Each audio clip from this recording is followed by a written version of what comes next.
And welcome to another Cardinals Nest. This is the show where we talk St. Mary's University athletics. I'm Dean Beckman, the faculty athletics representative. My co-host is Donny Nadeau, the sports information director.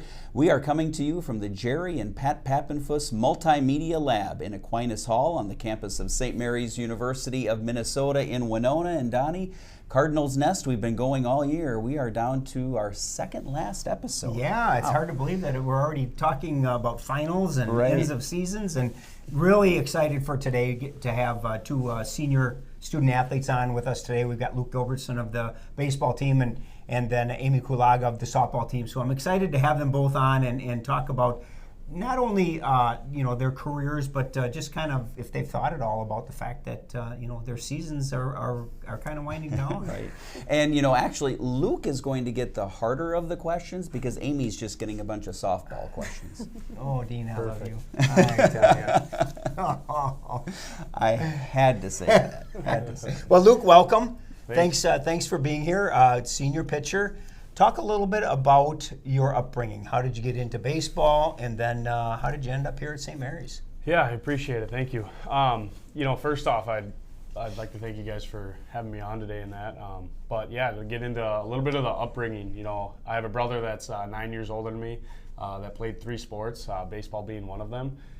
So just following him around allowed me to be kind of that sport geek that most kids maybe are. When they're 10 years old and that, so that was a big reason. And I think my dad would appreciate that I gave him a little props for maybe some of that competitive side that he kind of has instilled in me from a young age of just simple competitions around the house and different things like that. And coming to St. Mary's, came on my first visit, seeing TJ Oakes and Coach Winnicky, of course. They kind of sold this place to me right away. And my dad, I remember we were driving out and he just said, I think this is going to be a good place for you. And, I agreed with him right away. And since then, and, the rest has kind of been, history, as most would say. So. And Luke, this was out in Windham, correct? Yeah, I'm from Windham, Minnesota, southwest Minnesota. So, yeah. Where they get all the snow and the wind. And the wind. We've gotten our share of wind, although, so Luke, you was probably feeling right at home this spring. Yeah, no kidding. Yeah, they're struggling with it, I know, quite a bit, too, with high school games and that. Speaking of spring, and I've talked to several people, I've been around a long time, and this has to be one of the worst springs we've had. Not necessarily from a rain standpoint, because it hasn't been so rainy, but the cold. And which brings me to the question, have you ever pitched in a game colder than Saturday's game against Mcallister? Yeah, actually this year down in Sioux City, Luther. We faced Luther in a 3-game set there, and that first day we showed up, I know Coach Nickel down in Luther said, it feels good out, the sun's out, different things. Well, as soon as the game started, the sun went away, and I think the field-like temp was almost 22 degrees, 23, 24 degrees like that, but wasn't a MIAC game, so there's kind of, the rules flip-flop and different things. So yeah, do you feel it when you're out there on the mound? Does it make a difference? So most of the time, Eli, when he's not injured like he is now, warming us up and different things, I even was talking to him, you get to a certain point where you're warm, and if you can keep your hands warm typically as a pitcher, you're going to do just fine because you'll continue to have a feel for your pitches. So a big thing is gloves and maybe having a towel wrapped around and maybe having as many layers as possible. For me, that's what kind of keeps me warm and keeps me in it. In a sport like baseball, when it is cold, it seems to me that it's harder to stay warm because you're pretty stationary. If you're not playing, like when we're batting and you're sitting there, you're not doing a whole lot. It has got to be harder to keep warm and keep yourself kind of moving around because your half comes when you're out in the field. Yeah, that's a good point because you bring up different long innings. It's great when the offense can put up 6 runs in an inning. Don't get me wrong, but from a flow standpoint, it's awesome when you can kind of it's 3-4 outs, 5 hitters up, and you kind of flip flop and go around again. But consistently, normally we have at least one big inning in those games, and you got to find a way to kind of whether it's a body blade or whatnot to keep yourself warm. Yeah, it's a good challenge to have. Yeah. So. Luke, let's talk about the season a little bit. Your team is 14-13, a game above 500. 2 games above 500 in the conference at 6-4. Not where you want to be, I know, but you're on the upswing now after a couple of wins against Hamlin. Yeah, it's decent start to the season. Obviously, you always want to do better than what you're doing, I think. But the consistent thing is, guys continue to show up every day and they're ready for practice. And we've talked a lot about preparedness for games and different things. And I think we've done a better job since the start of the year in that aspect. And hopefully, getting going here, we can get a couple more wins and continue to see that growth that we want to see, especially with the squad we have this year. So I think we were talking off camera, and you really brought up a huge point where you're on the mound and you turn around and there's 8 guys there that weren't there last year when you made your NCAA tournament run. Does it take some time to gel as this team kind of evolves? You're a little over halfway through with the season. Is it time for this team to have gelled and start to make a run? Yeah, I think from any person on the team, I think you can start to expect that kind of to happen as you're starting to get around teammates more, and it's getting to that point of the year where you're continuously seeing people on a daily basis, and that helps just to have confidence in one another and trust in different things. So yeah, like it's different seeing those guys, but going through the first half of the year, now you know that you have 100% trust and confidence in every single person that's out there, and that's what you kind of see the difference is when you kind of get after those non-conference games and start to get into conference play. You start to see a good change, which is good. It's interesting. You look at a team, and as they try to adjust and get to know each other, so to speak. Your shortstop, second baseman, you need a good feel. You've got a new catcher. I mean, you had Justin Weinberg last year for most of the games that you pitched. Now you've got Trayvon Van Egtern back there. Is there an adjustment for you two? Or are you two getting on the same page? Are you on the same page? What's it like to have a new catcher than somebody you were used to, for your first 3 years? Yeah, that's a great point you bring up. I think Trev caught me once last year, did a phenomenal job, and obviously he's doing a phenomenal job again this year.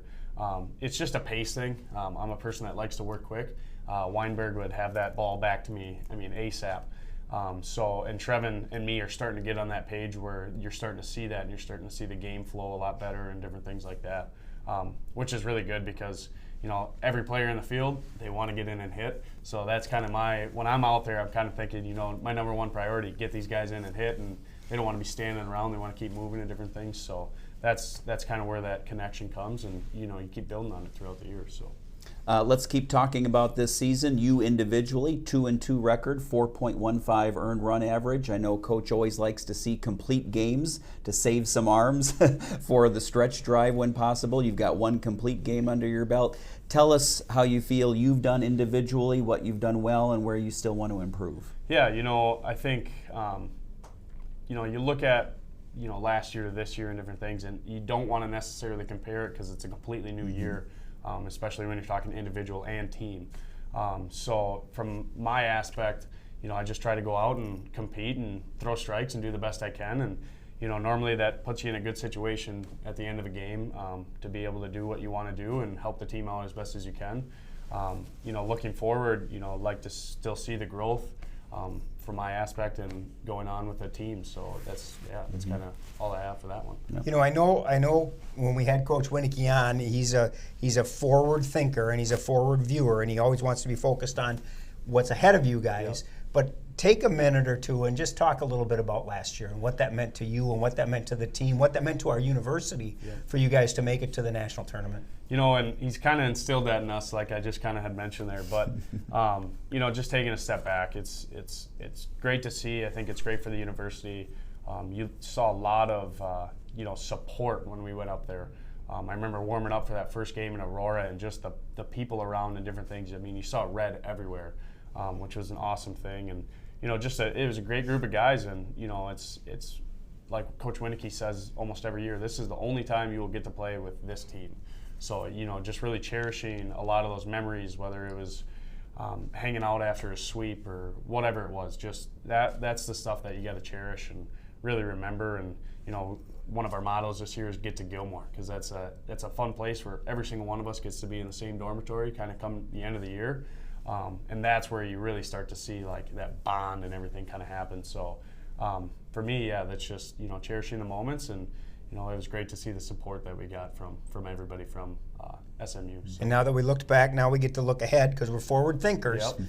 Next Wednesday is senior day. Yep. I don't know if you've put in a lot of thought. Heck, I didn't even know until yesterday that you guys only had 2 more home doubleheaders. But have you thought at all about the fact that that'll be the last time that you play a home game at the Max and what that means to you individually? Yeah, for me, I honestly haven't, thought deeply about it until you kind of just, brought it up, and you kind of think back in your head and the different things you've had happen while you're here and the different connections you've made and different things. So for me, it's just, enjoy every moment, because you never know when it's going to end. You never know when your last pitch might be, when your last game at home might be, whatever it may be. So for me, it's just enjoying every moment and continuing to move forward as a group. And, come the end of the year, we put ourselves in a good spot, that's what we'll do. So now, what Donnie really cares about is your senior salute. Have you put that together yet? And can you give us just a little bit of a preview? Yeah. So Coach Winicky just brought that up 2 days ago.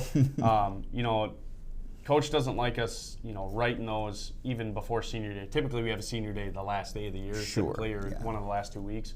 But being next week, he kind of said just wait a little bit, because when you kind of start writing those, you kind of feel like you're wrapping it up. Sure. We don't want to feel like that right away. So, there's a lot of guys from previous years and this year and younger years, obviously younger than myself, that is going to be tough to write about. You think about your parents and your former coaches too, that are going to be, difficult to write about. They had a big impact in your life. Most of them did, and that's something that. It should be emotional, and it should be a good thing and a fun thing to write about, because that means they had a good impact in your life. So now, before we bring in Amy Kulaga from the softball team, academically, you're graduating as well. So tell us your majors and kind of what your plan is post-graduation. Yeah, so I'm a marketing and sport management major here at St. Mary's with the creativity and inquiry minor. And post plans, kind of still going through that interview process. As the looks of it right now, plan on being kind of back in my home area, working for maybe a company that I've worked for kind of the last few years, and hoping to kind of get a gig with them and I'll be with them for quite a while, as it's a good company, and Staples Oils is the name, and they're just a good company to work for and a good company that I look forward to coming back to and hopefully making an impact with. So good. What about a baseball future?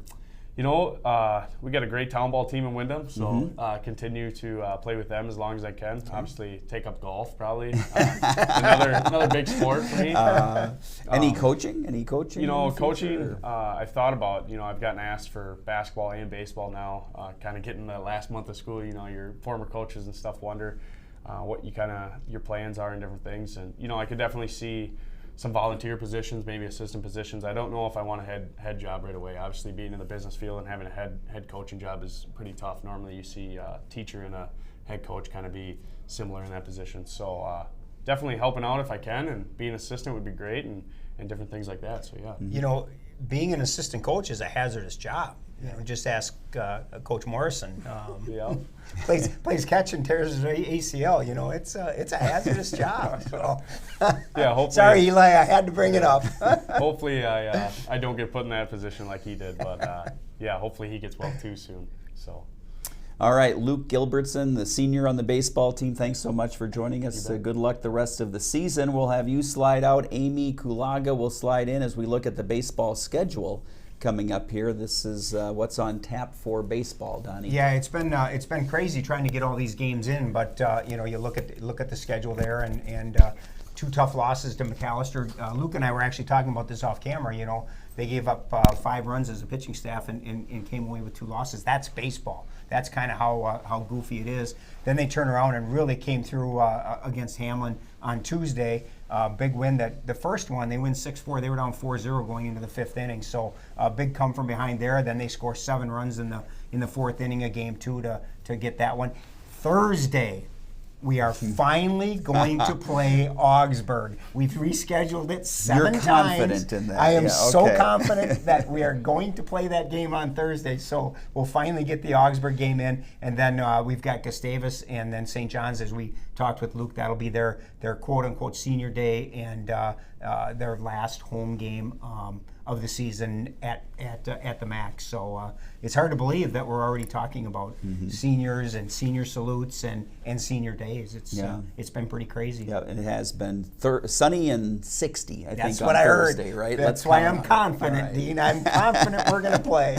Well, we've shaved off Luke's mustache as we bring in now Amy Kulaga. Amy, thanks for joining us, the senior on the softball team, just one of 2 seniors, right? Yeah, we really thinned out as we went along, but I'm so happy to be here after 4 years, especially with Aaron. We started together. We became really close our freshman year, and we've made it all the way to the end together, so that's really special, especially with senior day coming up too. Well, as we talked with Luke, just kind of take us back to your start in softball and how you came from Riverside, Illinois to St. Mary's. Yeah, so big sports family I grew up from. My mom played Division I softball and basketball, won state in her high school career, big softball girl. My dad's in the Hall of Fame for slow pitch softball. My brother played football at Eau Claire. So big sports family, a lot growing up. Rather than piano lessons, I was in softball practice, basketball, volleyball, kind of did all that stuff, and then really took a click towards softball, probably just with my mom, and was lucky enough to have her coach me. And then I went and played for LT Blazers, which is a travel facility out in right around Riverside, Illinois. And one of the assistant coaches is our former coach Sam Browski's dad, and so Blazers has a lot of St. Mary's eyes on them as it was. And so Mr. Borowski would see me at practice all the time, and Sam reached out to me and had me come visit, and she wrote me a really nice hand letter that I still have in my room. And I drove up with my mom, and same thing, kind of like Luke said, driving up, my mom was like, wow, this place looks really cool. It's really nice to come from La Crosse into Winona. You get along the river and the bluffs. And we came around right in the beginning of the year in September, so it was obviously beautiful and all green and everything. Came and visited, and I felt really wanted and welcomed right away, and felt really good and a nice small fit that ended up being a really good 4 years for me, so couldn't be happier. And I bet it feels like just yesterday when you made that trip, doesn't it? Yeah, especially with writing the senior salute, I was like, how do I start this? I was like, you come in as a freshman and you're like, you go to your first senior day as a freshman and you go, I'm not gonna have to do that for a while. I'm not even gonna think about it. And then I was sitting at my computer and I was like, I'm writing this. What was my first sentence? What do I write? Yeah. Now you could be like our producer who wrote her senior salute as a freshman. So, there are people like that too. So. Oh my gosh, That I wouldn't would even know be what to say. Jordan Majeski, for those of you keeping score at home. It does sound very Mojo-like to do that. Amy, I am wondering, is your dad looking for a summer team? Oh, he actually is. Because I do know of a team that could use his talents in slow pitch softball. I've heard, Dean is out there recruiting. I'm out recruiting. Yeah, my dad's that's actually where I get my outfield speed from. I love my mom, but she's more on the power hitter type side, but my dad's a little bit faster, and that's where I definitely become more inclined in the outfield. He gives me a run for my money. You mentioned that you played for your mom. Yeah. What was that like? I know because I have 2 boys and I coached both of them, and so I know what it was like. Yeah. What was it from a player standpoint? What was it like to play for your Looking parent? back on it, super lucky. It was definitely up until maybe about 6th grade is when that phased out and I went into a travel program. But she was my first travel head softball coach. And don't get me wrong, there's goods and bads to it. It's a mom and daughter, and she's definitely, she's hard on me at times. She expects a lot out of me, which is great because that's where I am now, but I'm so lucky to have had that experience. And we joke around, she's my third base coach, and she told our first base coach, our umps aren't really telling me to leave a little bit early and steal on first base, and I left early, got called out right away, and I'll remember that forever. Even when the coach sheet gives me the steal sign now, I'm like, all right, leave on time. Right. I don't want to make that mistake twice. Was she a little harder on you maybe than the other players? Oh yeah, for sure. But that's just because, like I said, she expects a lot out of me, and we're very similar people and players, and so I understand how it'll be like if I have a daughter, but when she looks at me, she sees herself, so that's a big thing throughout her life. She doesn't want me to make mistakes that she might have made, and she just wants me to be as successful as I am. And I know it's out of love, but there definitely were some awkward car rides home time to time, but also really great ones, and I get to share that experience with her. So. I can relate to those. Yeah. That's exactly, I can relate to that. Get in the car, just put my seatbelt on, wait the 40 minutes. Well, let's look at this year's team. 12-12, exactly 500 on the season, 5-8 in the conference. New coach this year, and Coach Cheetah. So talk about that adjustment for the team and for you. So this year it's kind of nice. We have a decent amount of returners came back, and we have a bigger freshman class, but definitely a bigger team, because that's one of a thing I like about Coach Cheetah a lot is that he's not big on cutting girls. He really wants to sit there and develop players. So with all the girls that we've started with, we're ending with them, and that's great. Definitely learned so much. I was just talking about this with you guys off camera. Writing my senior salute to him, I was saying about how much in a short amount of time I've learned about the game that I've been playing for 16 years, and I feel like a completely different player now, and I've only had him for this one season. And even was saying that after fall ball with a few months, different with work ethic. He talks about 80% of our practice is culture development, and 20% of it is on playing. And so I learned a lot about sports psychology, just regular psychology, the mental part of the game. I was talking with him today about concentration and things that go hand in hand. So that's the percentages of it. It's so much more mind than it is physical, which is great, because then everyone can learn, and it's not all about ability. You know, I was talking to him about this today, and he said that, you know, a lot of times when you guys finally get outside and you do the things that you've been practicing in the rack, and your eyes kind of go wide because of, wow, I am better. And he just seems to constantly want to teach and to teach and to teach, and it's, I mean, I think you guys are very fortunate that you know, that you have the experience of learning from somebody like him. Yeah, that's the nicest thing, like you said, like especially as an outfielder, when we can't do that much in the rack, can't get that many fly balls. It does really hurt to dive on that floor, so you can, but it does hurt. But then, so when we have our first couple practices outside, I remember I was like, we left practice, I was like, oh, that was so fun, because we're hitting BP, and you get to go out in the outfield, and everyone's diving around and sliding, and it's the same thing. I'm hitting the ball, and you're hitting opposite field balls all the way to the fence, over the fence, and you're like, I would have never done that 2 months ago. And it's not even like we're doing that much strength-wise. It's just now I know the proper ways to get ways. And like you said, he'll say all the time, he's like, imagine if we did this drill in the fall. And you're like,